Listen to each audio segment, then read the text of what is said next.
Welcome to the Book Publishing 101 video series. We're going to help you to choose the right path for you when it comes to book publishing. All right, path number 2, we're going to talk about university and scholarly publishing. Now, this may be new to some of you. I actually just ran upon this type of publishing, and I wanted to make sure that I go over this in this video. So who are they? University and scholarly publishers. They specialize in publishing academic, research-based, and scholarly work. Okay, so these publishers typically are affiliated with universities or research institutions, and they prioritize knowledge, okay, over the commercial sales that we talk about, like a traditional or self-publishing. Now, some well-known university presses are Oxford University Press, Harvard University Press, got Cambridge University Press, University of Chicago Press. Now, scholarly publishers are also academic societies, research organizations, and specialty presses focus on niche academic topics. So all of your textbooks, okay, just to kind of sum it up. All right. Now, how does the money work?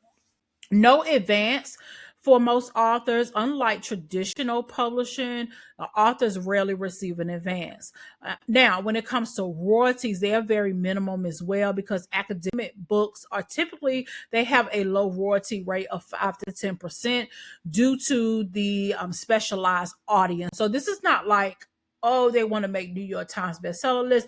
This is not that. Okay, this is very specialty.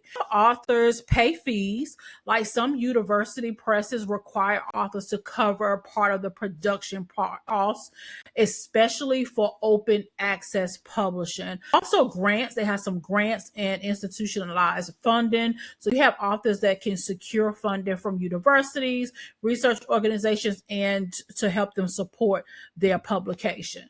Now, how do they sell? Books are sold primarily to universities, libraries, and researchers.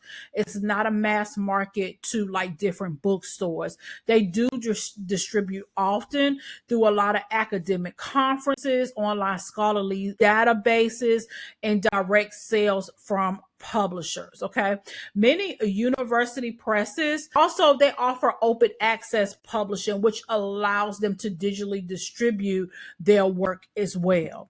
So who do they work with? Okay, so they work with academics, professors, researchers, scholars looking to publish research findings and academic works. PhD candidates or postdoctoral scholars, many publish their dissertations or research as books. Okay, so experts in niche fields, writers can with some deep knowledge in a specialized academic subject. So as you can see, this is not for everyone. But what's in it for the author? Okay, academic prestige. Like, so you're publishing with the university press can definitely boost your reputation. I also can see this from a different angle too, that you can decide to self-publish a book as well, and you can mention, that you publish an academic book. You get peer review credibility. Books go through a lot of peer reviews, enhancing your scholarly impact.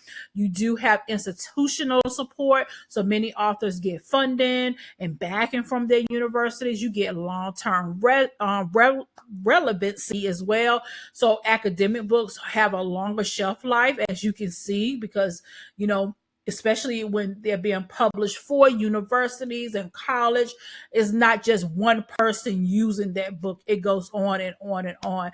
And you also get opportunities for tenure and career advancement. So publishing with a reputable scholarly press definitely strengthens your academic portfolio. So this can really look very much prestige, especially if you want to go on to get into doctoral programs and things like that. So I can really see a benefit in this.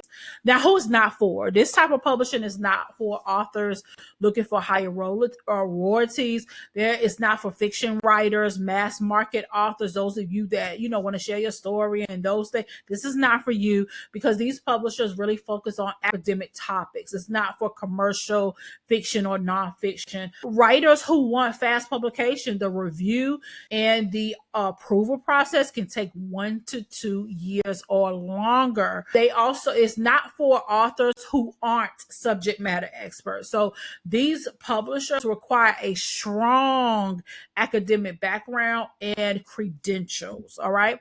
Now, how do you work with them? Like, what is the approach? If you wanted to go this direction with publishing, what does that look like? It looks like you submitting a book proposal. So unlike traditional publishers, scholarly presses require a detailed proposal outlining the research significance, the methodology, and also the target audience. Past peer review. So your manuscript must go through a review process by experts in that field, and also work with acquisition editor. So once approved, authors work closely with editors specializing in academic publishing. Also, prepare for a long timeline. And so the process for proposal submission to publication takes 1 to 3 years. So this is nothing that's really quick, fast, and in a hurry. All right.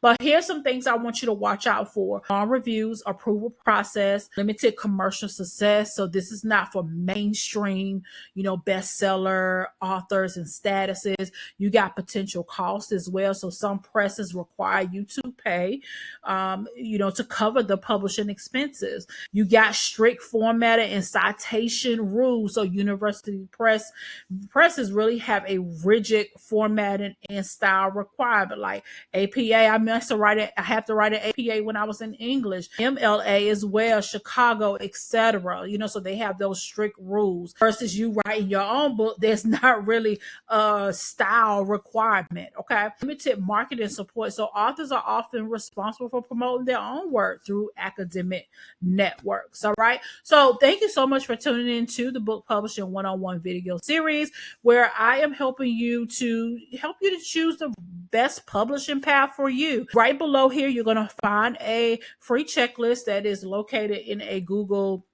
Doc, where you can make sure you hit the file and make a copy of it for your own, so you can use it on your own time. So make sure that you do that. But make sure you like this video. Go ahead and subscribe to the YouTube channel and check out the Book Publishing One-on-One playlist, where I'm have a list of videos that's going to show you the different ways of publishing. All right. So I hope that this is the academic publishing, but it does exist.